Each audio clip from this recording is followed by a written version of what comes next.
ప్రభుత్వ నిర్లక్ష్యం వల్లే తెలంగాణలో ధాన్యం కొనుగోళ్లు ఆలస్యమయ్యాయని టీబీజేపీ చీఫ్ రామచంద్రరావు ఆరోపించారు. తెలంగాణలో ఎంత పంట పండిందనే సమాచారాన్ని కేంద్రానికి ఇవ్వలేదని, రైతుల వద్ద ఉన్న పంటను వెంటనే కొనుగోలు చేయాలని డిమాండ్ చేశారు. ఎప్పుడు కూడా కొనదు, మీరు కొన్న దానికి కేంద్రం రీఎంబర్స్మెంట్ చేస్తుంది. ఇది ప్రొసీజర్. మీకు ముఖ్యమంత్రి మీకు తెలియకపోతే ఎట్లా?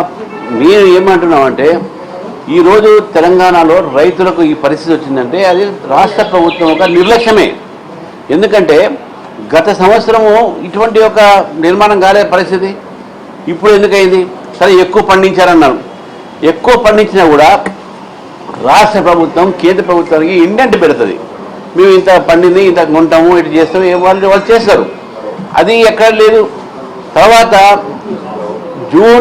మార్చి 25వ తారీఖు నాడు కొనుగోలు మొదలు పెట్టాల్సినటువంటి ఒక ఈ కేంద్రాలలో ఏప్రిల్ 25వ తారీఖు నాడు మొదలుపెట్టారు. అంటే ఒక నెల ఆలస్యం.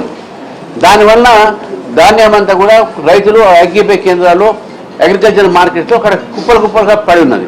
ఈ నెల రోజులు పట్టించుకోలేదు ప్రభుత్వం. ఎప్పుడైతే భారతీయ జనతా పార్టీ రంగంలో దిగిందో ఇప్పుడు లారీలు తీసుకొచ్చి దాన్ని షిఫ్ట్ చేసి రైస్ మిల్ దగ్గర పెడతా ఉన్నారు. ఇది కేవలము రాష్ట్ర ప్రభుత్వము రైస్ మిల్లర్స్తోని కొంతమంది కమిషన్ ఏజెంట్తోని కుమ్మక్కయి రైతుల్ని ఎంఎస్పీ అమ్మకుండా దానికన్నా తక్కువ ధరతో అమ్మించేటటువంటి వాతావరణాన్ని నిర్మాణం చేసింది రాష్ట్ర ప్రభుత్వం.